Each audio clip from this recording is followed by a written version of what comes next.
Bueno, pues arrancamos tiempo de tertulia política y me acompaña, yo siempre intento estar acompañado de buena gente, de los mejores analistas, y a mi izquierda tengo a María Blanco. ¿Qué tal, María? ¿Cómo estás? Pues encantada de estar aquí otra vez. Qué placer. Esta vez en sábado en vez del domingo. En sábado, ya ves, esto va cambiando, va cambiando. Hermenegildo Altozano, muy buenos días, ¿cómo estás? Buenos días, don Manuel. Un placer estar de nuevo en esta trinchera contigo. Y Carmelo Jordá, ¿qué tal, Carmelo? Muy buenas, siempre quieres tener a buena gente, pero al final te tienes que conformar con algún periodista. Bueno, pero buenos periodistas. Bueno, el primer tema es obligado. La semana pasada hubo elecciones en Cataluña y la verdad es que el escenario ha quedado bastante complicado. Lo cierto es que la política catalana tiene su complejidad per se. Pero por un lado tenemos la victoria de Salvador Illa, el PSC, en escaños. También la subida de Junts, de Puigdemont, el descalabro absoluto de RC, hasta tal punto que le ha costado la presidencia de la Generalitat. Pere Aragonés ha dimitido, ha habido una revuelta interna dentro de RC. Junqueras, digamos que ha dado un paso atrás con el fin de liderar el partido. Veremos si finalmente lo consigue o no lo consigue. Subida espectacular del Partido Popular. Vox se mantiene. Entrada de un nuevo partido como Alianza Catalana. Bueno, este es el panorama general. La cuestión es, ahora estamos en la resaca, en el momento de los pactos. Todo apunta a que no habrá un resultado definitivo hasta después de las europeas, porque a nadie le interesa que haya un pacto antes. Todo el mundo quiere mantener sus posiciones, pero lo cierto es que se necesitan 68 escaños para obtener la mayoría en el Parlamento catalán. Y las cifras son las que son. El PSC tiene 42, Junts tiene 35, RC tiene 20, PP 15 y Vox 11. Posibles pactos. Por un lado, cabe la posibilidad de PSC y Junts. ¿Quién presidiría la Generalitat? Señor Illa o Puigdemont. Luego tenemos el posible tripartito, PSC, RC, Comunes, con el apoyo o la abstención de la CUP. Y algo que está totalmente fuera de escenario, porque Pedro Sánchez ha levantado un muro, es que el PSC pacte con PP y Vox, cosa que no va a pasar. Con lo cual, todo queda un poco en manos de RC, pero claro, aquí muchos dábamos por hecho que Puigdemont podría ser investido como presidente de la Generalitat con la abstención o el apoyo del Partido Socialista, porque al fin y al cabo Pedro Sánchez depende de Puigdemont y de Junts para gobernar en la Moncloa, pero el presidente del gobierno dijo ayer en su entrevista en La Sexta, en Al Rojo Vivo con Ferreras, que ni de broma, que Puigdemont no va a ser presidente de la Generalitat. Claro, si vemos un poco los precedentes de Pedro Sánchez sobre sus declaraciones, como para fiarse. María. Efectivamente, pues se ha dicho que no, que nunca. ¿Ha dicho algo como no vamos a pactar? ¿Algo así ha dicho? Después de la última vez que dijo no vamos a pactar y pactó tantas veces y ha hecho tantas cosas, la palabra del presidente no es fiable y la palabra de ninguno de ellos es fiable. Esa palabra es, primero, una pantalla de cara a los afiliados del PSOE y segundo, de cara a los afiliados del PSOE y para poder ocultar lo que están pactando ahora mismo. Probablemente, si no lo tienen ya resuelto, yo creo que lo tienen resuelto y están ahora mismo ajustando los tiempos. No creo que vaya a haber otras elecciones que decían, bueno, pues van a tener que volver a convocar. No lo creo. Yo creo que se van a conformar y van a hacer el pacto mejor para todos ellos.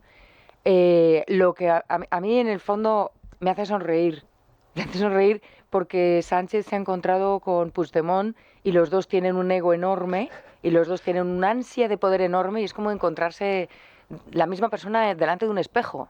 Entonces debe ser terrible. O sea, no sé cuál de los dos tiene ese gramito de locura más encendido. Pero quiero destacar la cantidad de personas que no se han acercado a votar. Muchos de ellos independentistas que se sienten traicionados por RC porque pactó con el gobierno y por Puigdemont, por ser Puigdemont. Y eso indica mucho. ¿Por qué? Pues porque eso indica que el independentismo ha dejado de ser puro. Se diría, no es lo que era, no es un objetivo romántico de personas que no tienen la misma idea de España que el resto y tal. se ha convertido ya en un juego de póker político donde la gente independentista que seguía a estos políticos por romanticismo y tal están completamente huérfanos, y a mí eso me dice mucho respecto a, bueno, ¿qué son estas elecciones? Son las elecciones del miedo, o sea, los que de verdad pues, no quiere que gane el otro, se han encontrado con su propia medicina, me parece. Hermenegildo y Carmelo. Mira, en política ya esto de no fiarse de lo que dice un político no es nuevo. No. Es decir, esto ya lo decía... Debería ser obligado eso. Bueno, no, es que yo creo que ni citó Alcalá Zamora, que decía cuando digo jamás lo digo referido al momento presente, ¿no? Digo, pues efectivamente, en este caso pues se cumple. Es decir, oye, es decir, que nadie tome al pie de la letra o como algo literal eso de no voy a pactar ahora, pero mañana probablemente sí, ¿no? O incluso lo esté haciendo. Da igual, porque el relato es lo que se ha sobrepuesto sobre la verdad, y entonces lo que se trata es de defender el relato. Mira, yo creo que lo que hay de interesante en estas elecciones es una percepción, yo creo que la clave es Puigdemont, efectivamente, porque él piensa que es como Tarradellas, que está regresando del exilio para encabezar una opción de gobierno, y él no va a admitir otra solución que no sea una Generalitat presidida por él, porque él piensa que históricamente necesita, o sea, tiene esa legitimidad o esa legitimación, aúna la condición de exiliado, aunque se haya sido una condición de escapado pues por una acción de la justicia, pero él lo ha vendido y de aquí lo que importa es el relato. Y luego, lo que es más importante, como él lo que ha conseguido transmitir, yo creo que desde un punto de vista táctico y estratégico, Junts es el partido que mejor lo ha hecho, lo que ha conseguido transmitir es una continuidad, por así decir, dinástica con Tarradellas y Pujol. Es decir, Junts per Catalunya tiene que volver a ser Convergencia y Unió. Y tiene algo muy importante, que son 7 votos clave en el Parlamento Nacional que le hacen ser el kingmaker. De tal manera que mañana no es difícil encontrar cualquier pretexto, e incluso sin pretexto, para decir, Partido Popular, si presentas una moción de censura, lánzate porque yo te apoyo. Con un añadido, que es, en ese momento ya se habrá producido la ley de la amnistía, con lo cual el Partido Popular no tendrá ningún tipo de responsabilidad, será algo la solución del escenario judicial de Puigdemont, que ya se haya cerrado, lo ha cerrado el Partido Socialista, y el Partido Popular puede seguir tirando hacia adelante. Ese es un escenario perfectamente posible, con lo cual yo, el tripartito Esquerra, que sería la muerte para Esquerra, Absoluto. Sería la muerte para Esquerra, es decir, ponerse de muletilla de Salvador Illa por hacer el pareado fácil, sería la muerte de Esquerra, pues yo creo que no lo contempla. Otra posibilidad es repetición de elecciones.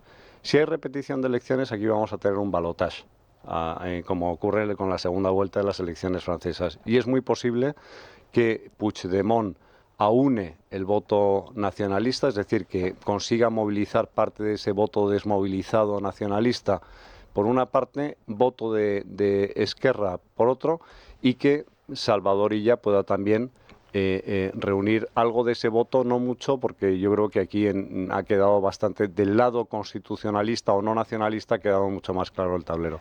Con lo cual, el ganador, yo creo que en cualquier caso va a ser Puigdemont, claramente.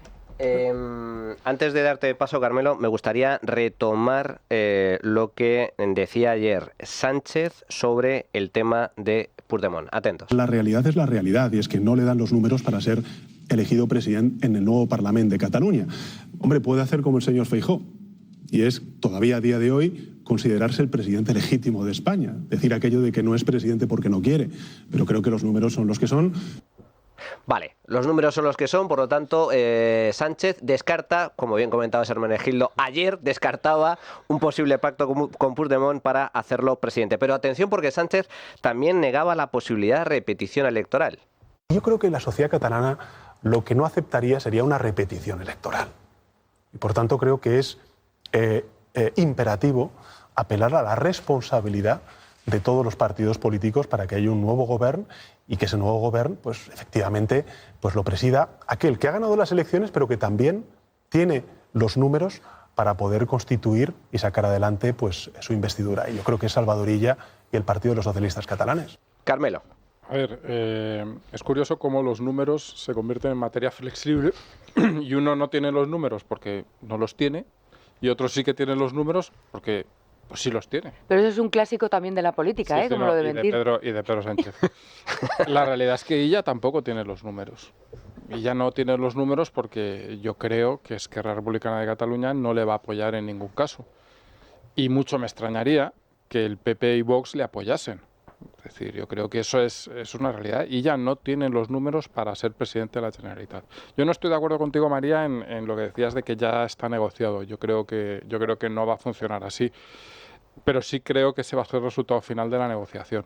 Es decir, y lo creo porque lo hemos visto en todas las negociaciones entre Pedro Sánchez y el nacionalismo, en todas. No ha habido nada en lo que Pedro Sánchez ha dicho, che, no, hasta aquí, te has pasado. No ha habido nada. Ha tragado ¿Crees con que todo. siguen hablando? O sea, ¿crees que siguen...? No, yo creo que de hecho no han empezado a hablar, en serio. Hasta el día 10. Y que la cosa empezará a desarrollarse después de las elecciones europeas y veremos un gobierno en Cataluña, yo creo que probablemente presidido por Puigdemont, el día antes de la fecha límite a las 12 de la noche. Es decir, me parece que ese será un poco el proceso. En cuanto al análisis del resultado, yo creo que hay una cosa que es un par de cosas que son muy interesantes. La primera, que efectivamente ella no tiene los números. La segunda, creo que el nacionalismo catalán no está compuesto por idiotas. O sea, gente, digamos, de cuya honradez, por decirlo de alguna forma, puedo tener dudas, no que se lleven el dinero, que también, pero es otra cosa que decir, pero que de que sus buenas intenciones no tengo ninguna duda, no las tienen, pero tampoco me parece que sean tontos del todo, por decirlo de una forma sutil. Y en estas elecciones hay una lección muy clara para el nacionalismo, y es que arrimarte a Sánchez y servir de muleta de Sánchez, unos de una forma más evidente, como decías bien, otros de una forma un poco más dura quizá, un poco presionando más, pero no les ha funcionado bien a ninguno. Es decir, Esquerra se ha metido una bofetada descomunal, pero a Puigdemont tampoco le han ido las cosas tan bien. Es decir, de hecho, el resultado de Puigdemont es bueno en cuanto a que el resultado de Esquerra es malo, pero el resultado de Puigdemont tampoco es una subida, que estamos hablando de la vuelta del exiliado, una cosa así como muy... Algunos le daban incluso por vencedor, hace no tantas semanas. No han llegado las encuestas nunca a darle por vencedor, pero yo creo que sí que había una trayectoria ascendente que se pensaba que podía hacerlo un pelín mejor. Yo creo que no ha tenido un resultado tan bueno. Y de hecho, la noche electoral, Puigdemont sale a hablar. Y no es un tío que acaba de ganar las elecciones por goleada, no está especialmente feliz. Entonces, como creo que no son tontos, de hecho creo que Puigdemont está demostrando que dentro de su forma peculiar de ser y de lo que podemos decir cierto grado de locura, no lo digo como algo malo, no estoy de este funcionamiento un poco extraño, es un político hábil, está claro, es un político muy hábil. Entonces, yo creo que el mensaje es evidente. Entonces, a mí lo que me parece es que, efectivamente, cuando llegue la fecha límite, que he de confesar que en este momento no lo sé qué día es, creo que el día 10 es la fecha límite para el día 10 tienes que constituir la mesa. No me salía la palabra. Constituir la mesa del Parlamento y a partir de ahí hay 2 meses. Entonces, pues aproximadamente el día 10 de septiembre tendremos un gobierno, pero a mí me interesa más qué va a pasar a partir de ahí. Y yo creo que a partir de ahí lo que va a pasar es que va a haber 14 diputados que hasta ahora estaban de hoz y coz con el Partido Socialista y que probablemente empezarán a dejarlo estar de una forma u otra. Yo sinceramente no creo en la alternativa de una moción de censura. Todo el mundo está convencido de que en un momento dado Puigdemont puede, todo el mundo no, pero hay muchas opiniones como la tuya, Hermenegildo, que dicen que puede haber esa moción de censura. Yo creo que no la va a haber, pero creo que es innecesaria. Pero te voy a decir que al final lo que va a pasar, o sea, tú no puedes gobernar, si se da el caso, si llegamos a este punto, que yo creo que antes o después llegaremos, con una mayoría de 184 diputados en contra tuya. Solo un dato, Hermenegildo, efectivamente, el Parlamento de Cataluña debe constituirse como tarde el 10 de junio, es entonces cuando el presidente o presidenta de la mesa del Parlamento abrirá una ronda de consulta donde Salvador Illa pues se va a postular, ya así lo ha anunciado, para la investidura a través de distintos pactos. Es decir, ahí es cuando empieza la negociación para ver quién es presidente. Hermenegildo y luego María. Entonces, no, pero un segundo, déjame acabar el argumento. Es decir, tú no puedes gobernar, todo el mundo dice, no, o sea, a Sánchez le da igual sacar leyes o no, pero tú no puedes gobernar si no tienes la capacidad de sacar ninguna ley. Y yo creo que Sánchez se puede encontrar de aquí a un plazo razonable, final de año, el otoño, después de la constitución del gobierno, con esa dificultad en la práctica. Y creo que no va a poder resistir, por mucho que efectivamente a Sánchez le interese más el poder que el gobierno, pero no va a poder resistir. No hace falta que haya una moción de censura, que yo creo que sería algo muy complejo para el nacionalismo catalán, poner a la derecha en el poder. Pero sí que hace falta, hace falta que puedas gobernar. Y hay una cosa más que el nacionalismo, si no es tonto, habrá aprendido en estas elecciones, que es que a ellos les va mejor con la derecha en el poder. Esa es la cruda realidad. Cuando gobierna el PP, a ellos les va mejor por razones complejas, no porque, entre otras, porque el PP lo hace mal, cuando gobierna, hace mal el tema de Cataluña, es decir, pero a ellos electoralmente les va mejor. Y yo creo que eso es algo que, digamos, tienen una oportunidad estratégica mayor ahí, porque la independencia real es algo muy difícil, y yo creo que ellos no pueden creer de verdad que van a ir a otra república de 7 segundos. Hermenegildo. Mira, Junts per Catalunya es un partido de derechas. Es el heredero de Convergencia y Unió. Es que yo en eso no estoy de acuerdo. Yo creo que la política catalana no se divide en derecha e izquierda, sino en nacionalista no nacionalista. No, pero dentro del nacionalismo, es decir, lo que ocurría en Cataluña tradicionalmente era que el catalán de centro-derecha votaba en las elecciones autonómicas a Convergencia y Unió y en las elecciones generales normalmente al Partido Popular. Había un gran componente que hacía esa distribución del voto. A Jordi Pujol le fue muy bien con la UCD, le fue muy bien con Felipe González, le fue muy bien con el Partido Popular, el famoso pacto del Hotel Majestic, que permitió la gobernabilidad. El primer gobierno de Aznar fue con apoyo del Partido Nacionalista Vasco y de Convergencia y Unió. Y yo creo que ellos se han dado cuenta de que la base electoral fundamental de Junts per Catalunya coincide con lo que era la base electoral de Convergencia y Unió. Hay otra cosa, es decir, desde el punto de vista de moción de censura no tienes que plantear la moción de censura, pero sí tienes que hacer creíble que puedes apoyar una moción de censura, porque si tu amenaza no es real, no te va a servir absolutamente para nada. Y tercer punto, puedes gobernar perfectamente sin dictar leyes. Puedes prorrogar los presupuestos y puedes gobernar con decretos. Lo decía el conde de Romanones, haced vosotros las leyes, dejadme a mí los reglamentos. El ordenamiento jurídico español es lo suficientemente completo como para, por medio de reglamentos que se aprueban en el Consejo de Ministros, poder gobernar sin ningún problema. Políticamente es insostenible. No, bueno, podrá ser políticamente insostenible o no. Llevamos en una situación provisional, claro. Pero los decretos tienen que ser sancionados en el Congreso. No, esos son decretos leyes, pero yo no te estoy hablando de decretos leyes, te estoy hablando de decretos ordinarios, reglamentos ordinarios. Tú ya tienes las leyes, ¿qué necesitas? ¿Para qué necesitas una nueva ley? Porque necesitas, digamos, además en los últimos años yo creo que se ve así, el impulso político, lo que es... Pero que lo haces con un decreto. No puedes decretar una ley de vivienda, por ejemplo. Sí puedes regular por medio de un decreto aspectos de una vivienda desarrollando la ley de la vivienda. Yo creo que eso es insostenible, pero bueno. Yo creo que llevamos sostenidos así mucho tiempo, a golpe de decretazos, pero vamos, o sea, se ha escrito... Pero decretos leyes que no, pero con decretos también. Y decretos leyes y decretazos. Y se ha enumerado la cantidad de decretos ley y de decretos que ha utilizado Sánchez cuando le ha convenido y cada vez que le ha venido bien. Entonces, a mí no me parece la mejor opción. Ahí estoy contigo. No es la mejor opción y no es un gobierno sólido que muestre su poder, etcétera, etcétera. Estoy de acuerdo contigo. Pero la rutina política y las formas de nuestra política, por desgracia, van por otro sitio y van por a toda costa me tengo que poner yo. Yo ahí, fíjate, no sé qué le conviene más a Feijóo. Porque desconozco si tiene una fuerza oculta que no está mostrando pero que de repente podría sacarla, no lo sé, lo ignoro. De momento me parece un poquito blando, pero... Cuanto antes la saque mejor, ¿eh? Mejor sí, que no se, sí, pero que no se confíe. Ojo, a ver si se van a cumplir nuestros sueños y nos vamos a encontrar con una realidad todavía peor, ¿eh?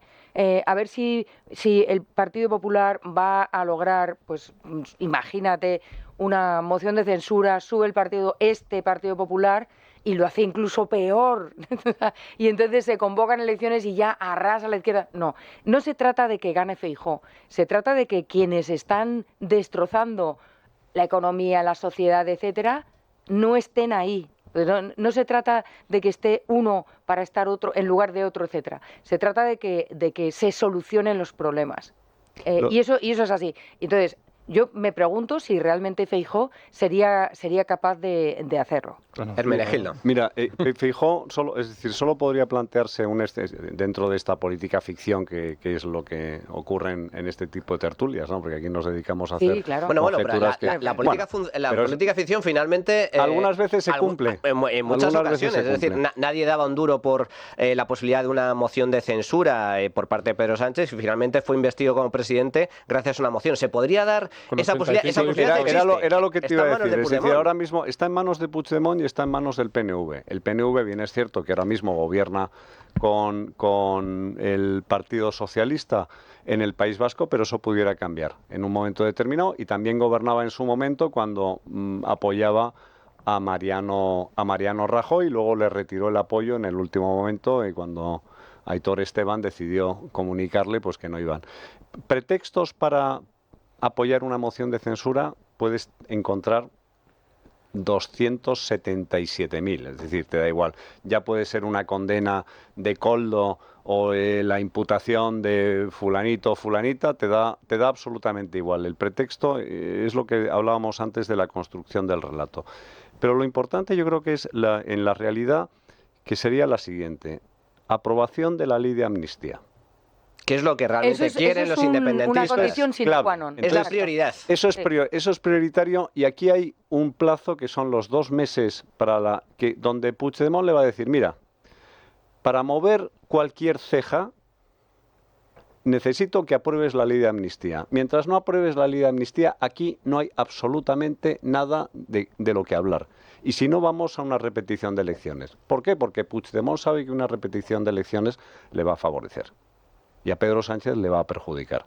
Y además le va a decir, y si voy a una repetición de elecciones, ten por seguro de que los 7 votos del Parlamento pueden cambiar de bando. Y esa es la amenaza creíble. Y entonces, y luego tienes otra que nos olvidamos, que es el PNV. Es decir, vamos a ver cuál es el resultado en las elecciones europeas, porque ahí hay otro test entre el nacionalismo radical de EH Bildu y el nacionalismo, entre comillas, moderado del PNV. Si hay un sorpaso clarísimo de EH Bildu al Partido Nacionalista Vasco, el Partido Nacionalista Vasco tendrá que apartarse del camino de EH Bildu y eso significa marcar una política propia que consiste en no apoyar a Pedro Sánchez. Carmelo. Yo creo que el PNV tiene una agenda un poco más compleja y que al final su auténtico test era si conseguía mantener el poder en el País Vasco y eso lo va a conseguir.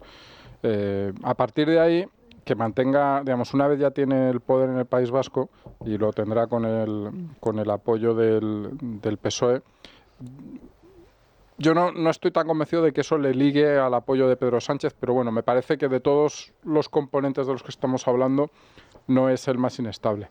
Estamos hablando de los 7 diputados de Puigdemont, mucho, pero a mí me interesa recalcar qué pasará con los 7 de Esquerra. Esquerra está donde está porque ha sido el perrito faldero de Pedro Sánchez.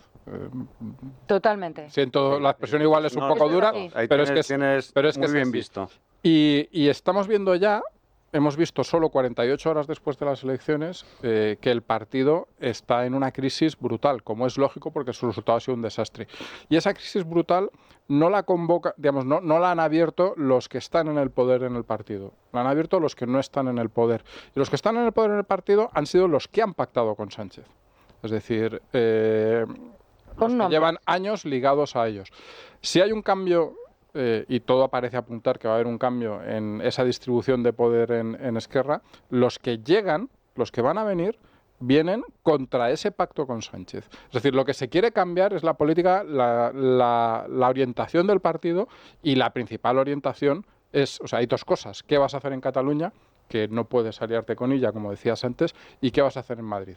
Y en Madrid, si sigues aliado con Sánchez, pues sigues la misma política que te ha llevado al desastre. Entonces, ahí hay un elemento que yo creo que es... ¿Quiénes son los candidatos a ascenso en...? No, son varios. Antes conectamos con Pablo Planas y daba varios nombres de gente de RC que ya se estaba postulando para liderar el partido. Pero en línea con lo que comenta Carmelo, el cambio en el liderazgo de RC, lo que va a suponer es un cambio de estrategia. Sería, en todo caso, para dejar de apoyar al PSOE. No me lo creo en absoluto. Es decir, yo me juego...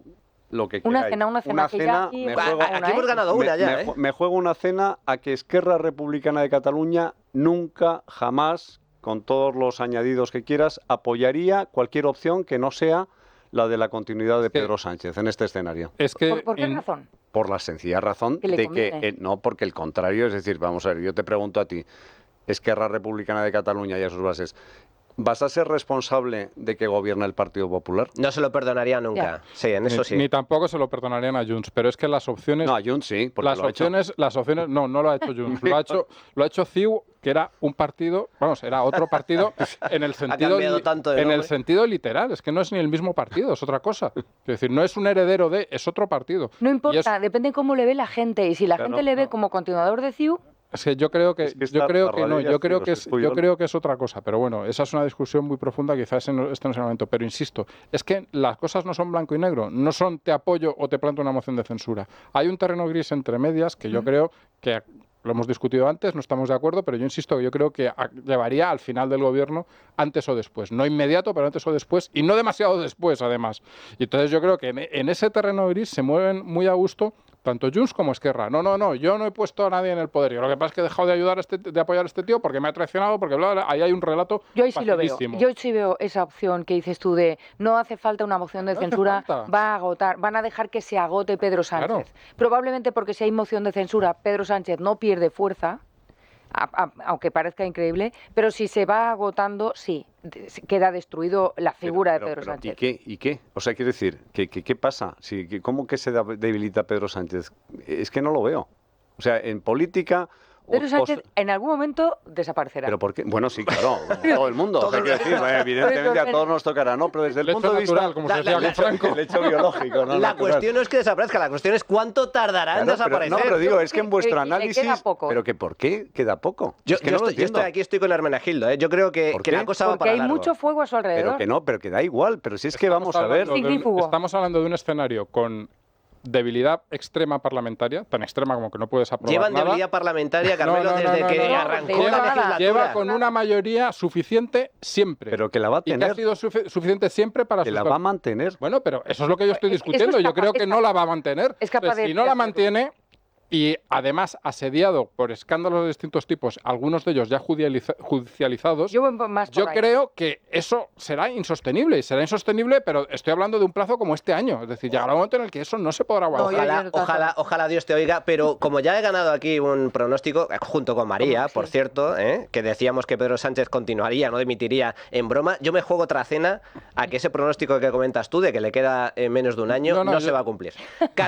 Un segundo. Vamos un momento a publicidad y continuamos. La trinchera de llamas. Es radio. Bueno, pues ya estamos de vuelta. Lo cierto es que la entrevista de ayer de Pedro Sánchez con Ferreras dio muchas cosas de sí. El primer anuncio es que ya taxativamente dijo Pedro Sánchez que Puigdemont no iba a ser presidente de la Generalitat. Claro, digamos que su palabra no tiene ningún tipo de credibilidad. Veremos qué es finalmente lo que sucede. Pero también otro dato interesante fue cuando se le preguntó por su mujer sobre los negocietes y sobre esas cartas de recomendación a empresas que luego finalmente recibieron dinero público. Esto es lo que dijo Pedro Sánchez al respecto. Atención. ¿Usted cree que Begoña Gómez lo ha hecho todo bien? Por supuesto. Si es que aquí no hay caso, hay fango, Antonio. ¿De qué estamos hablando? De un enorme bulo, Antonio, que lo único que pretende es hacer daño a mi esposa y, por extensión, a mí. Aquí solo hay fango, aquí solo hay bulos. Incidió, de hecho, en este tipo de argumentos.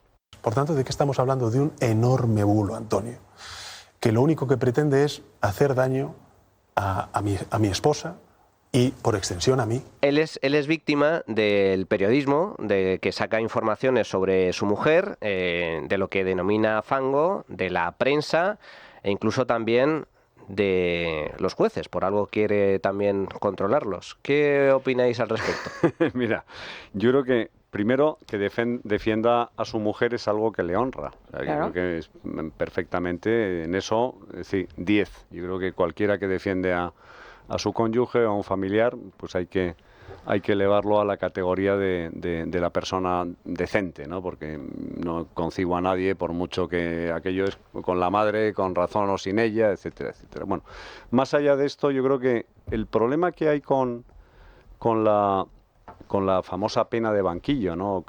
Pena de telediario, quería decir, con la judicialización de informaciones es el siguiente. Primero, yo creo que hay que respetar siempre, aunque a uno le moleste, la presunción de inocencia, y aquí tenemos un sistema judicial en el que pues todo el mundo tiene derecho a una defensa, se nos llena la boca del artículo 24 de la Constitución, y yo creo que hay que ser muy cuidadoso porque es cierto que el ejercicio de la función o de la profesión de periodista es también muy peligroso y además exige efectivamente lanzarse a dar información y existe lo que se llama la exceptio veritatis. Si tú consideras que te han calumniado y yo soy un periodista, exhibo que esto es verdad, Puedes ir a los tribunales. Puedes ir donde Claro. Vete a los tribunales, judicializamos todo lo que quieras. Entonces, con lo cual yo creo que es perfectamente legítimo que un periodista que tiene una información con hechos, y aquí hay hechos que son cartas de recomendación que están publicadas,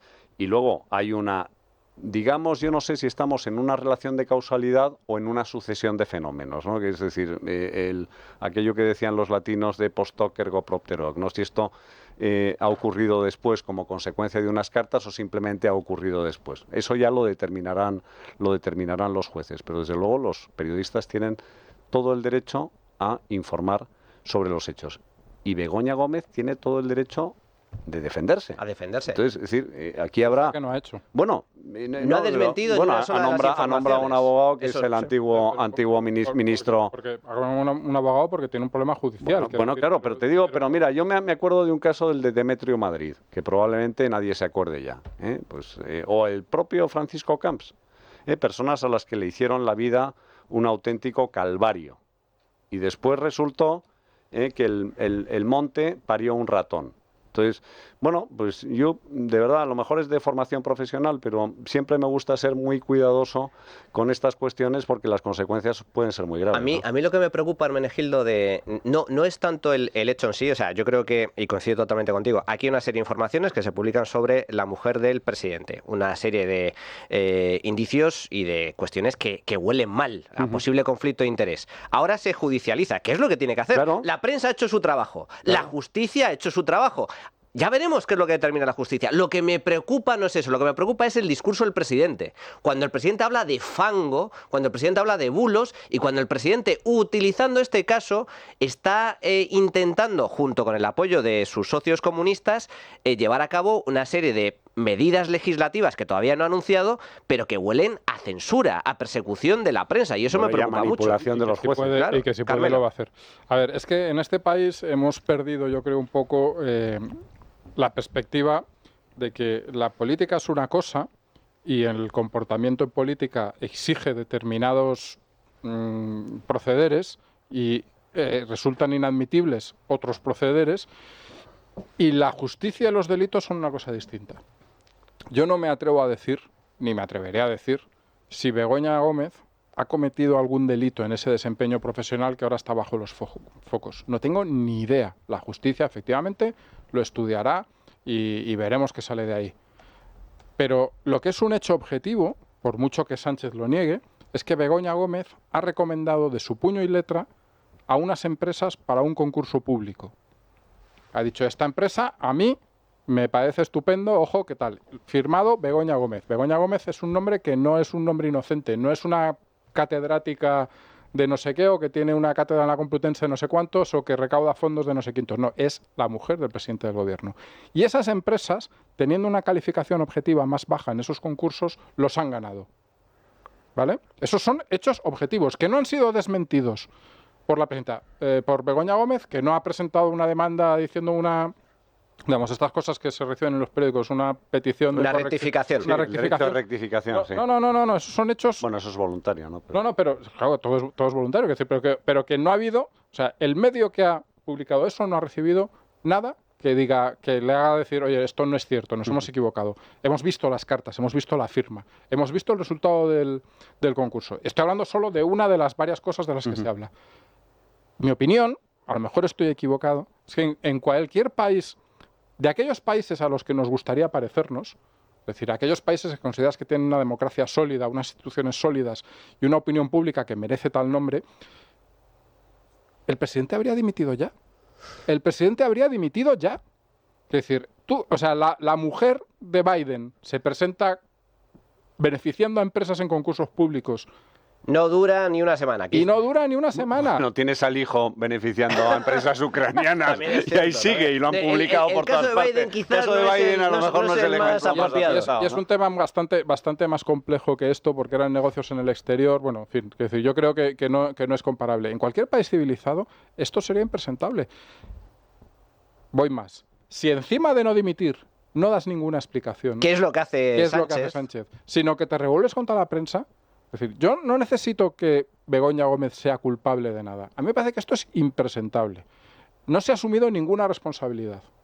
Es decir, no ha pasado nada. Ya no te digo que dimita. Bueno, vale, no dimite, pero dice, bueno, nos hemos equivocado, esto ha sido un funcionamiento, a partir de ahora mi mujer abandona toda su actividad. Nada. No ha habido absolutamente nada. Nada de nada.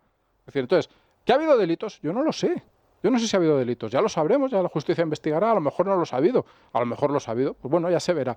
Pero es que esto los delitos no tienen nada que ver con la política. Aunque no sea delito, lo que sí es cierto, como comentaba antes, es que es totalmente impresentable. La mujer del César no solo tiene que ser honrada, sino parecerlo. Hombre, es que desde el punto de vista ético, desde el punto de vista moral, esto es inaceptable. También hay responsabilidades políticas. Estoy hablando de un caso en el que hay documentos firmados, pero lo de Air Europa es una cosa impresentable. Y estamos hablando de 1.000 millones Por casi. cierto, ahora te doy paso, María. Simplemente comentar el tema de las declaraciones de interés. Se le preguntaba ayer al presidente del gobierno. Cartas de recomendación. La respuesta del presidente del gobierno es que es alucinante. Dice, no, eso no son cartas de recomendación. ¿Ah, no? Son declaraciones de interés. Oiga, señor presidente, es lo mismo, señor presidente. María. Yo estoy de acuerdo con los dos. Estoy de acuerdo en que el presidente y quien sea, lo que hay que hacer es apoyar a tu mujer o a tu marido, y a tus hijos, a tus padres, la familia es lo primero. Incluso si se han equivocado, tienes que estar a su lado, porque eso es lo que hay que hacer. Y decirlo, se han equivocado y estoy a su lado, pero también estoy de acuerdo contigo. Y hay algo que a mí, que habéis mencionado como muy de paso, cuando ha dicho Manuel que se está aprovechando, independientemente de todo, se está aprovechando para lanzar una batería de medidas, o por lo menos amenazar, crear que hay una el sombra de ambiente amenaza para que esas medidas tengan contra la prensa, y se puedan... ha dicho Hermene, y la manipulación de la justicia. A mí eso me parece gravísimo. Gravísimo, porque los países donde yo veo que se logra hacer eso no son países con los que me gustaría Venezuela, llegar. Argentina. Y luego hay otra cosa, y es el cómo. Es decir, es mientras la prensa estaba cumpliendo con su deber, estaba haciendo lo que la prensa tiene que hacer con todos los políticos, no solo con Pedro Sánchez, con todos los políticos, el Partido Socialista, los medios afines al régimen, que ya sabemos todos quiénes son, etcétera, además de estar señalando a medios como este, como el otro, que en realidad era casi todos los medios españoles, o sea, era una cosa, y lanzar consignas como bulo, fango, etcétera, estaban arremetiendo contra la mujer de Feijóo, estaban arremetiendo contra la pareja de Ayuso, volvían a sacar un tema de Ayuso que está ya archivadísimo, y el presidente en medio del Congreso señalando con el dedito al jefe de la oposición, y tenemos más, a mí me parece tan zafio y tan miserable que lo que están haciendo es arrastrar aún más el sistema político español, que ya está completamente defenestrado. Hermenegildo. Yo, efectivamente, María, lo más grave es utilizar el texto como pretexto, es decir, utilizar el mensaje o agigantar el bulo para hacer dos cosas. Una, establecer una censura, y segundo, propalar esa especie de lawfare, que hay jueces fachas que se dedican a poner obstáculos en el gobierno de progreso, que ese es el mensaje que está latiendo, y por tanto tenemos de una vez por todas que limpiar de jueces y fiscales fachas España, cuando parece, todo apunta a que los que están incumpliendo la ley y los que están al margen o actuando al margen de la ley son precisamente los fiscales nombrados por el gobierno, que es el que tiene ahora una causa judicial abierta en el Tribunal Superior de Justicia de Madrid, probablemente llegue hasta el Tribunal Supremo. Pero a lo que voy, todo se ha inventado, es decir, ¿cuál es el precedente que tenemos más histórico de algo similar? El escándalo Watergate, es la investigación que hicieron Bob Woodward y Carl Bernstein en el Washington Post, que llevó, y además ahí efectivamente se habló de bulo, hubo presiones a la dueña Katharine Graham, ¿no?, que era la dueña del Washington Post, le dijeron que literalmente... Que le iban a cerrar el periódico. No, que a ver si se pillaba las tetas con el rodillo de secar la ropa, y le regalaron un colgante, sus trabajadores le regalaron del Washington Post un colgante de oro con esa imagen, y ella lo llevaba. Y al final, ¿qué ocurrió? Que Richard Nixon dimitió, obviamente por el origen de las informaciones, pero por la amenaza de impeachment, que sería... el equivalente en España sería una moción de censura. Correcto. Entonces, si efectivamente llega al punto en el que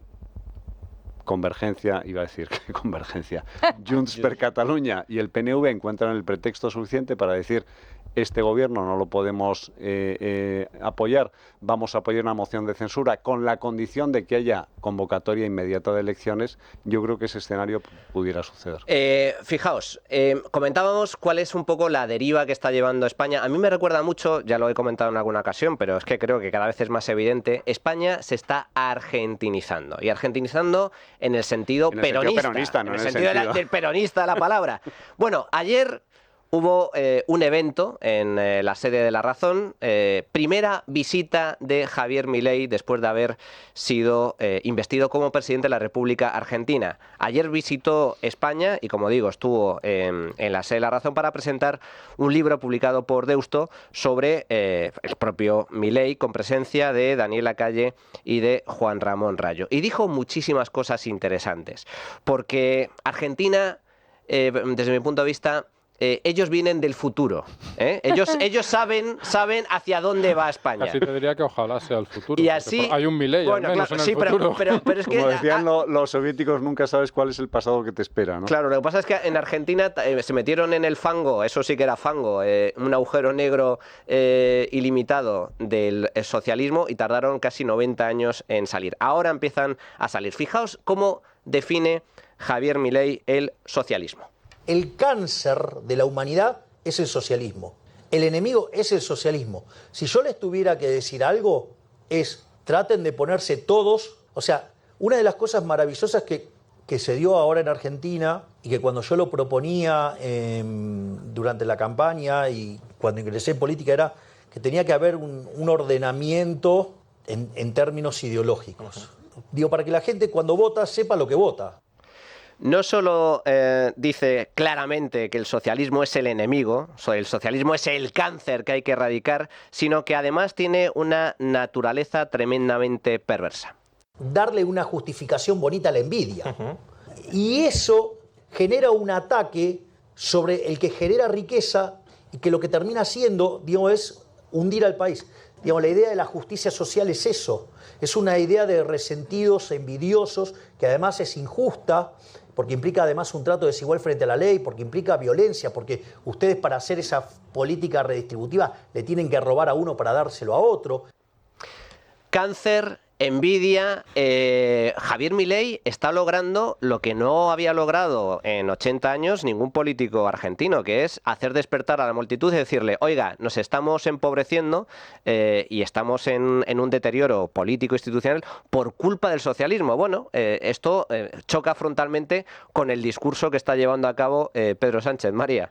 A ver, el discurso de Milei no era o no es nos estamos empobreciendo, es tenemos una tasa de miseria creciente en unos niveles espectaculares.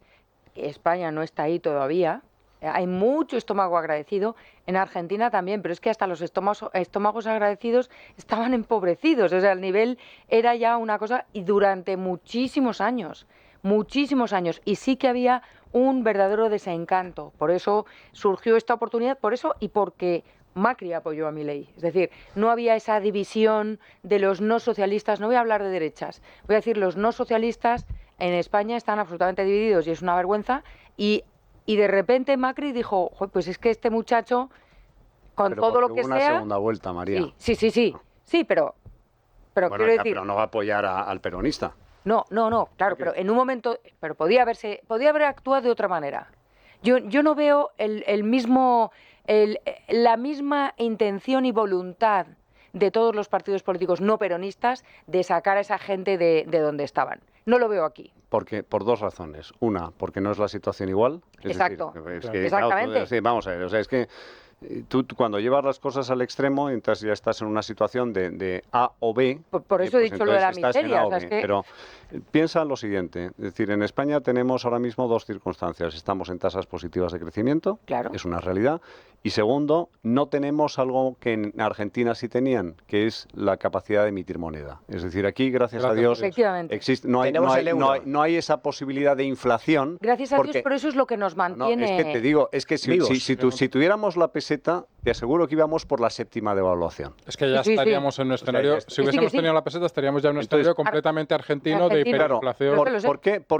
¿Por qué Grecia está en tasas positivas de crecimiento por encima de España? A pesar de haber tenido una política de Syriza y de toda esta porquería ideológica o basura ideológica de la redistribución y efectivamente el empaquetamiento bonito de la envidia. Porque en un momento determinado el Banco Central Europeo le dijo: te quedas sin dinero en los cajeros automáticos. Y no hay gobernante que aguante una semana sin dinero en los cajeros automáticos. En el caso de España es muy sencillo. Es que no tienes capacidad de emitir moneda, es que no te puedes endeudar, que es lo magnífico de tener una institución como el Banco Central Europeo. A lo mejor sí que podemos, porque lo estamos haciendo salvajemente. Hasta que te empiecen a meter el dedo en el ojo, que ya está empezando a ocurrir. Sí, pero María, tarde te digo, me parece. Bueno, tarde te parece, pero tú imagínate, hay que ponerse en el escenario, ¿qué sería si no existieran los contrapesos y las barreras que representan las instituciones con todas sus perfecciones e imperfecciones de la Unión Europea? Lo único que nos salva de que ya seamos un país absolutamente empobrecido, en eso estoy totalmente de acuerdo, es el euro, es la moneda única que no depende de los políticos españoles. Esa es una de las grandes ventajas. Pero lo cierto es que Javier Milei, a mí una de las muchas cosas que me gusta del presidente de Argentina es que habla muy clarito. Y como comentaba antes, el socialismo es el cáncer, es el enemigo a batir. En segundo lugar, el socialismo parte de la envidia. Y atentos a cómo explicaba con un símil, con un chiste, el tema de la envidia socialista. Hay un chiste que están dos personas, ¿no? Entonces, A y B. A tiene una oveja y está feliz con la oveja y todo bárbaro. Y se le presenta a B, el creador, y le dice, te doy lo que quieras. Porque estaba profundamente envidioso que él tenía una oveja. Entonces, ¿qué podría haber pedido? Que le dé una oveja, 10 ovejas, 100 ovejas. No, tenía creador enfrente, todo. Que se muera la oveja de hambre. Eso es el socialismo. Eso es el socialismo, que se muera la oveja de hambre. Le podía haber pedido a Dios, nuestro creador, yo quiero 1000 ovejas. No, quiero que te cargues la oveja del vecino. Yo tuerto con tal de verte a ti ciego. Exacto. Bueno, seguimos con este tema y otros más de interés, pero antes un consejo.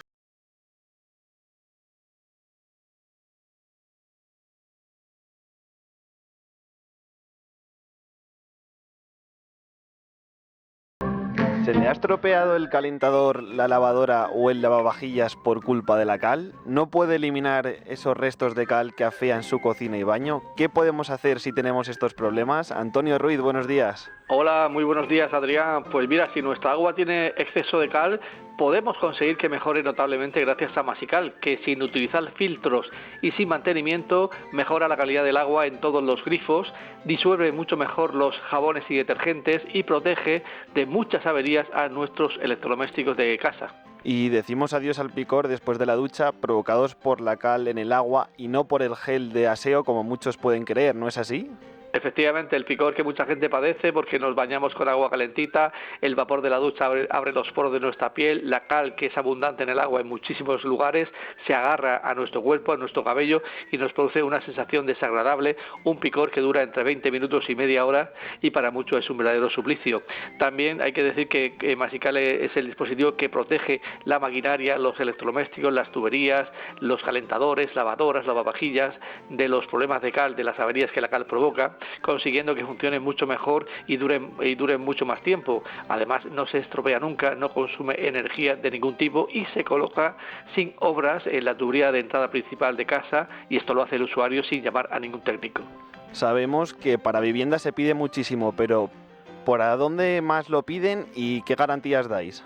Hombre, vivienda es nuestro producto estrella porque todo el mundo en casa quiere tener lo mejor y el agua es muy importante porque es calidad de vida y que el tener una buena agua es sumamente prioritario, ¿no? Pero lo pide mucho también en una comunidad de propietarios, se puede colocar para proteger todas las tuberías comunitarias y toda la maquinaria de esa comunidad y al mismo tiempo cada una de las viviendas, en un restaurante, en una peluquería, en granjas de todo tipo, en piscinas, ahora en verano, por ejemplo, viene francamente bien, te puedes dar un baño y la piel queda mucho mejor, el cabello también más, mucho mejor en general el baño, incluso los ojos no pican del cloro de la piscina. Además tiene una garantía ilimitada de funcionamiento, es un producto que dura toda la vida y lo podemos tener, Adrián, un año a prueba. En caso de que no nos convenciera, tenemos un año para devolverlo y recuperar íntegramente nuestro dinero. Hay diferentes modelos dependiendo de la dureza del agua de cada zona. Tenemos el Masical Hogar para aguas duras y ya si el agua es muy dura, entonces recomendamos mejor el modelo Masical Premium. ¿Y tenemos alguna promoción para nuestros oyentes de La Trinchera?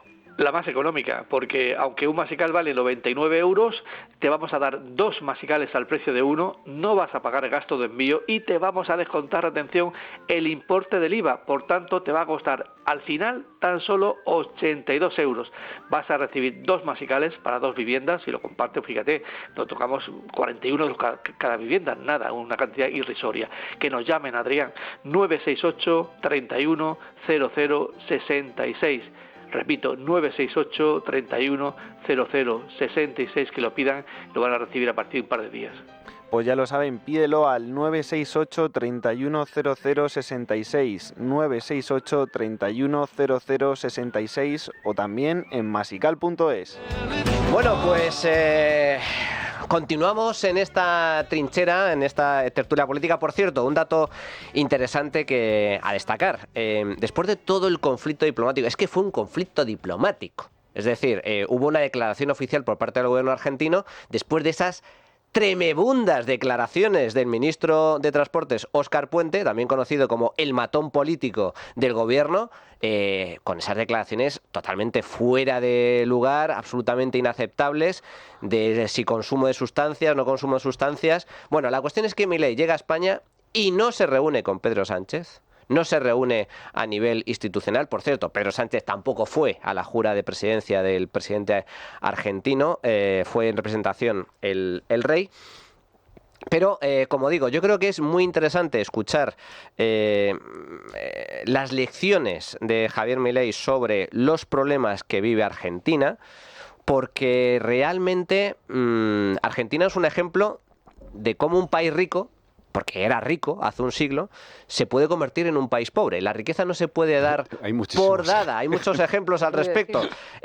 Fijaos cómo definía Milei ayer en ese acto de presentación de su libro. Por cierto, he hablado del libro, pero no he dado el título. El camino del libertario, editado por Deusto, de cómo hablaba sobre cuáles son las prioridades de los políticos. Atención. Ustedes no crean que a los políticos les interesa que ustedes estén mejor. No, eso es mentira. Lo único que les interesa es estar bien ellos en general no sé, y en 25º orden le debe importar lo que le pasa al país.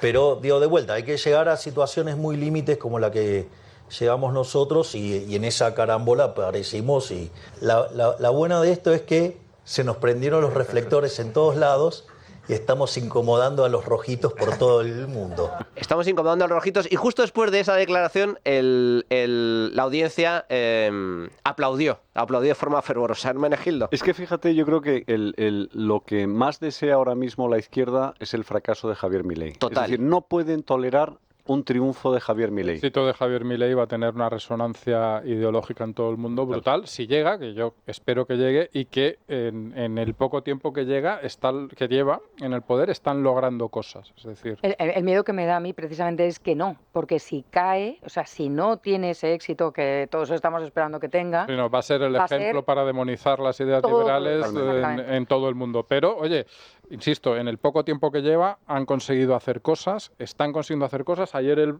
presumía moderadamente, pues no responde al político presuntuoso, presumía de que aparentemente, o sea, hay indicadores que ya hablan de que el país está empezando a crecer, indicadores avanzados, es decir, de una forma, digamos, que hay que tomarse todavía con la situación económica argentina es suficientemente compleja como para no poder echar las campanas al vuelo hasta dentro de mucho, porque tiene problemas estructurales económicos muy serios que no se solucionan con un indicador positivo. Pero María, te voy a decir una cosa, la percepción de los acreedores internacionales ha cambiado. Fundamental. Ya ha cambiado. Es decir, el aumento de cotización del bono argentino, porque eso es una percepción de que lo pueden pagar.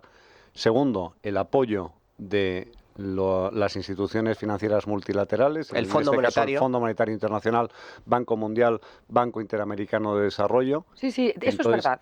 Sí, es que no es moco de pavo. Claro ¿Por qué? Que no. Porque da la casualidad que nosotros tenemos en España, volvemos a lo de antes, la suerte de contar con un Banco Central Europeo que actúa como prestamista de último recurso.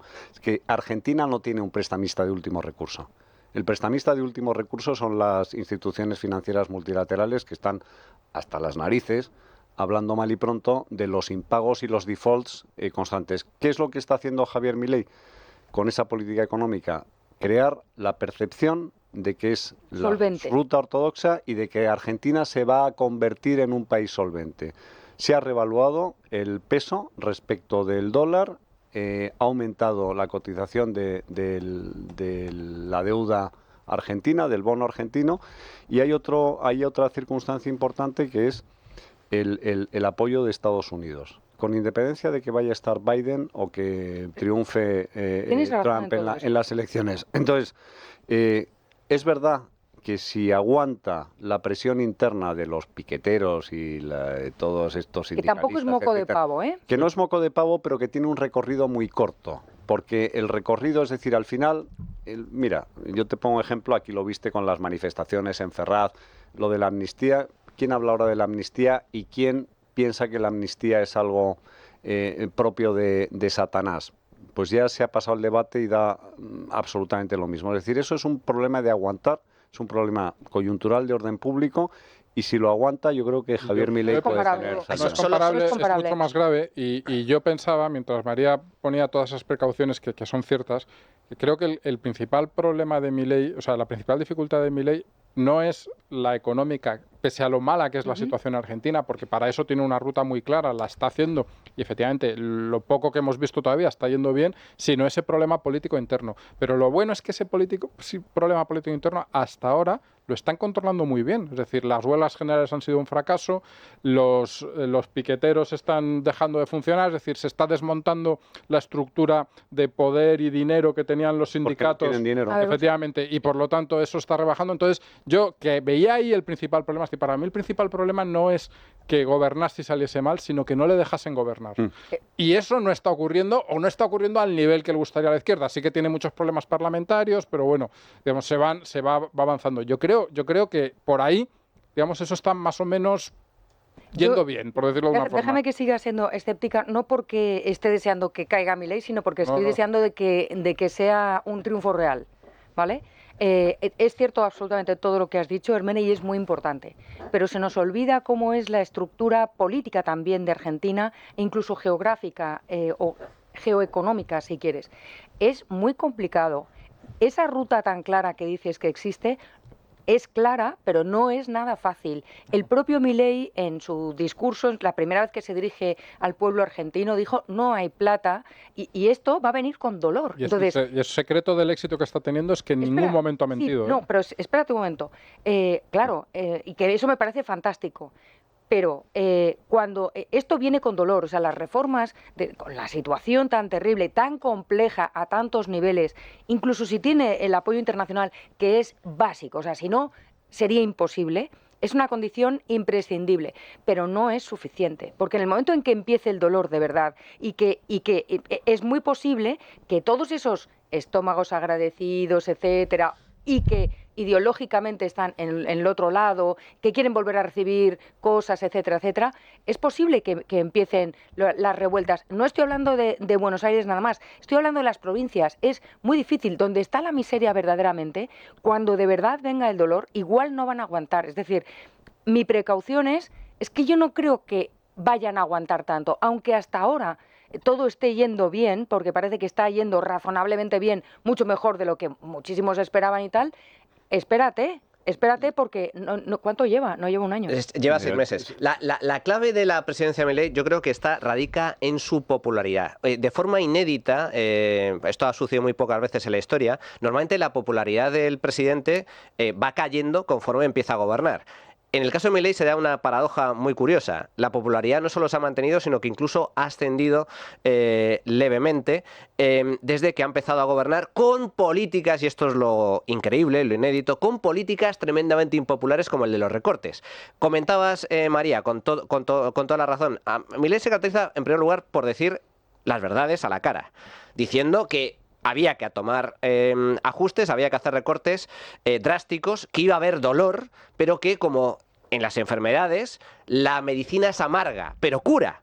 Y cuando dijo en su jura de presidencia no hay plata, para mí lo más llamativo de ese discurso fue no solo lo que dijo Milei, sino la reacción del público. Es que la gente, cuando Milei dijo no hay plata, aplaudió. La gente aplaudió y coreaba no hay plata, no hay plata. Es decir, ese es para mí el gran fenómeno de Milei. Todo lo que dice María es cierto, pero hay que recordar una cosa y a mí me parece fundamental. Milei se ha presentado a las elecciones en contra de lo que hacen la mayor parte de los políticos, diciendo que el camino era muy duro y que la recuperación era un proyecto a 30 años. Ayer en este acto lo dijo. Es que es verdad. Claro que es verdad, pero es que los políticos no suelen decir la verdad. Perdona, ahí está el tema. Perdona, Carmelo. Es que no es político.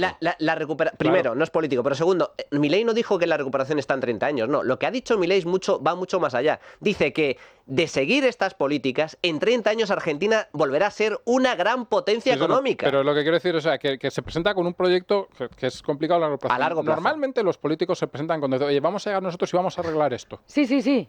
Y eso no es lo que ha hecho él. No, sí, yo estoy de acuerdo con todo eso, lo importante es que presentándose así y yendo a las elecciones así, ha conseguido el 55% de los votos. Es decir, es la gente que le ha votado y la gente en Argentina sabe que ese es el camino. Y yo eso es lo que creo que desactiva un poco, o espero que vaya a desactivar la posible revuelta de aquel que diga es que no, han subido más los precios. Pero es que te lo dijo el presidente. Solo 2 datos al respecto. Comentabais antes algunos indicadores. Efectivamente, el tema del riesgo país ha caído, el tema de la rentabilidad de la deuda pública, o el tipo de interés que se paga por la deuda pública también. Otro dato importante son 2. La bolsa se ha disparado, está disparada desde que Milei llegó a la presidencia. Y el tercer punto, que es la prioridad de Milei, la inflación. La inflación se está frenando. Ha pasado de una inflación del 25% mensual en diciembre a una inflación que ya es inferior al 10% y cayendo. Este dato es importante. Hermenegildo, te voy a dar paso ahora, pero es que antes me pediste un corte y, oye, aquí estamos para cumplir órdenes. Lo tenemos. Esto es lo que piensa Javier Milei sobre los impuestos. Para mí los impuestos son un robo. Yo como los impuestos son un robo, digo, o sea, yo no podía ser cómplice de eso. Bueno, la forma era cómo le devolvíamos a la gente los impuestos.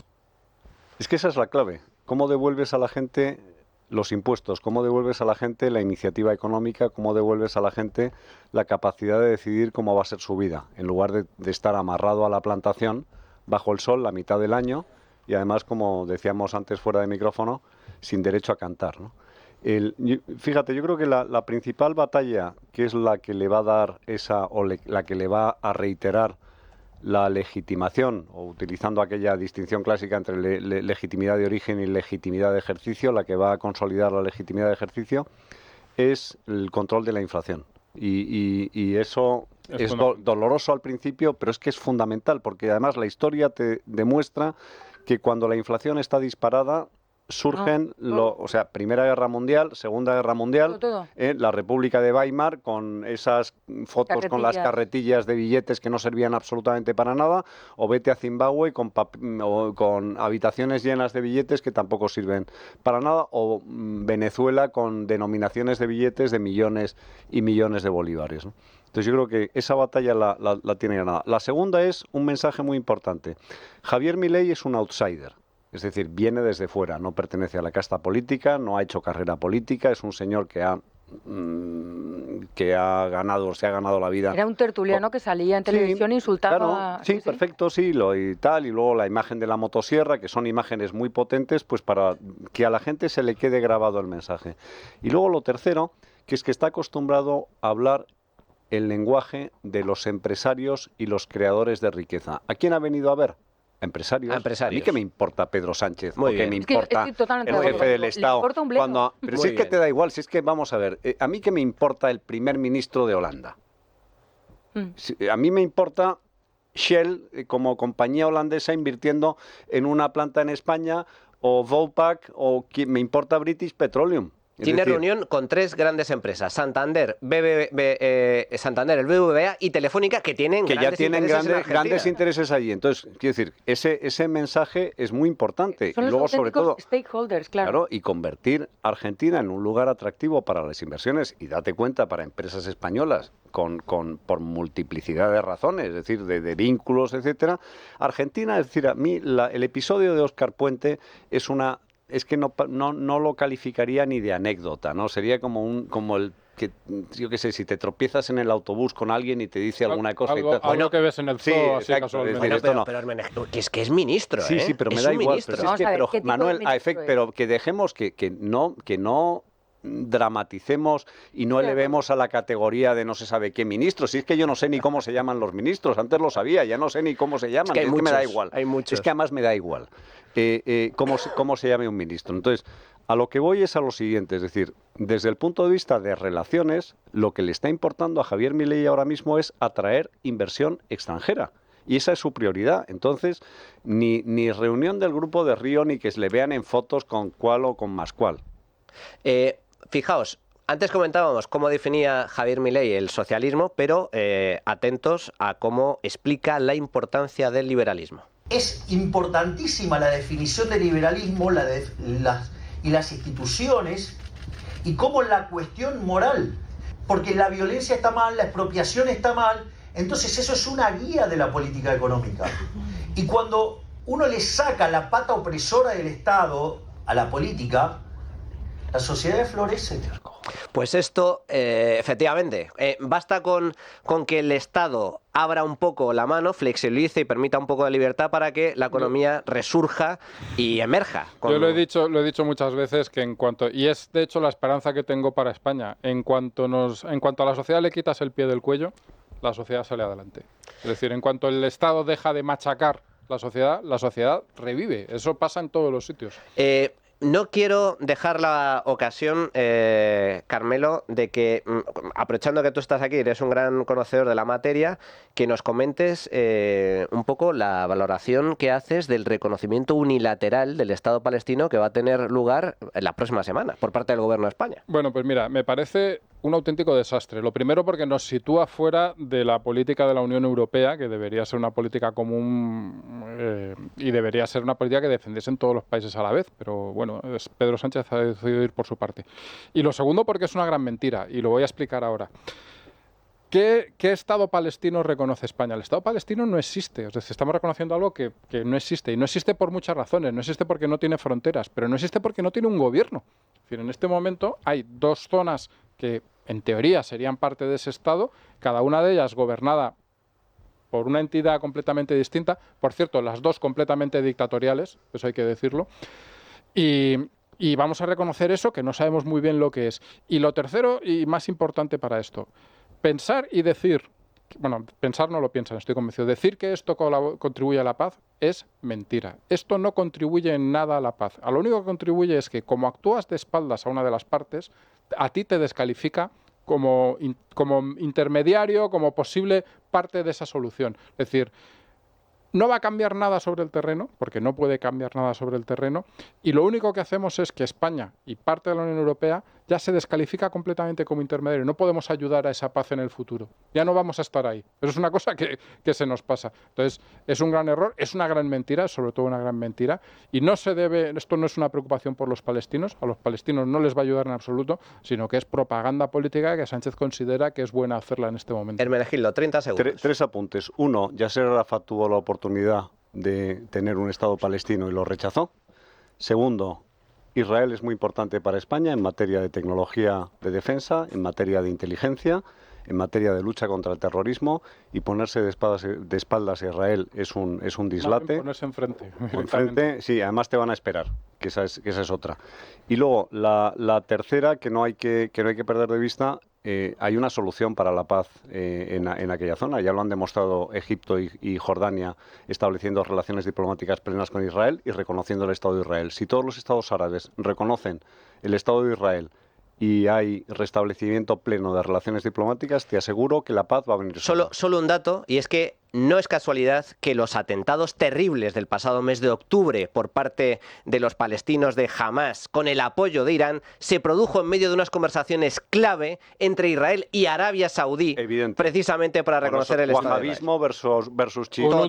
Un último dato, que es que este reconocimiento se hace después de ese atentado, como premio a ese atentado, por mucho que tengan que no, y mientras Hamás mantiene a más de 130 personas secuestradas en Gaza. Terrible, absolutamente terrible. Vamos a los oyentes, pero antes simplemente recordar, no puedo dejar pasar la oportunidad, aunque tenemos pendiente una entrevista, María. María Blanco acaba de sacar libro, La política del disimulo, de la editorial Rosa Merón. Simplemente queda dicho porque haremos una entrevista específica sobre este libro, ¿vale? Cuando quieras. Oyentes, Adrián. ¿Qué tal, Manuel? Pues a raíz de la visita de Milei a España, hoy preguntábamos ¿qué opinan nuestros oyentes del presidente argentino? Dábamos 4 opciones, tan solo resolverá la crisis, Argentina podrá ser potencia mundial gracias a sus políticas, o también sus políticas no funcionará, o tampoco no le dejarán gobernar, pues la gente, nuestros oyentes, confían en que Argentina será potencia mundial y también nos han dejado estas notas de voz a nuestro teléfono móvil.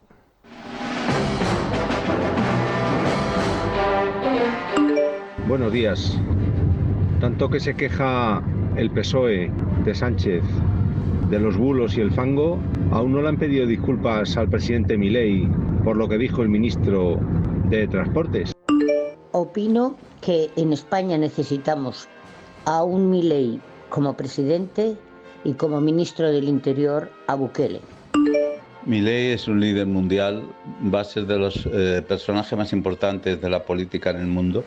Es lo que deberíamos de tener en España. Qué envidia me da. Es un hombre con firmes convicciones, con una preparación extraordinaria, que habla claro, que me encanta cuando dice los zurdos, refiriéndose al PSOE, que dice la pura verdad de que el PSOE solo crea miseria. Bienvenido sea y Dios quiera que le dejen trabajar por el bien de Argentina y el bien del mundo. Yo creo que Milei ha venido a España como presidente de Argentina, una nación hermana, a decirnos el tamaño que deben tener las tijeras para hacer los recortes que nos hacen falta en este país. Y para solucionar esto, solo nos preguntará si la sociedad está preparada para ello. Necesitamos un partido como La Libertad Avanza en España. Milei está revolucionando la economía de Argentina después de más de 100 años. Aquí en España vamos para atrás como los cangrejos y necesitamos no un Milei, no necesitamos caudillos, lo que necesitamos son reformas estructurales y una vuelta a las políticas liberales que son las que dan riqueza. Bueno, pues hasta aquí la opinión de nuestros oyentes. Por cierto, que antes Adrián no dio el dato, con el más del 60% de nuestra audiencia diciendo que las políticas de Milei llevarían nuevamente a Argentina a la riqueza y la convertirían en nueva potencia mundial. María Blanco, queda pendiente esa entrevista en profundidad sobre tu nuevo libro, La política del disimulo. Muchísimas gracias. Hermenegildo Altozano, un auténtico placer tenerte de nuevo en esta trinchera. Y Carmelo Jordá. Un placer estar por aquí y gracias por habernos dado esa oportunidad de hablar un poquito de lo de Palestina, que para mí sabes que es un tema importante. Seguiremos hablando de ello. Y ahora, mucha atención porque continúa el programa con secciones importantes, repaso de la actualidad económica y muchas más cosas. Pero antes, un mensaje. Bueno, un mensaje, Manuel, o un planazo, porque este sábado 18 de mayo se celebra el Telefónica 100 Live en el Santiago Bernabéu, una fiesta de la música para celebrar 100 años de historia con Alejandro Sanz, Hombres G y Ana Mena, acompañados de Taburete, 84 y Del Aporte. ¿Quién se lo querría perder? Pues nadie, por eso las entradas para el concierto están agotadas, pero no os preocupéis porque podréis disfrutarlo también a través de Movistar Plus a las 8:30. No te lo pierdas. ¿Será que algo nuevo puede ser creado?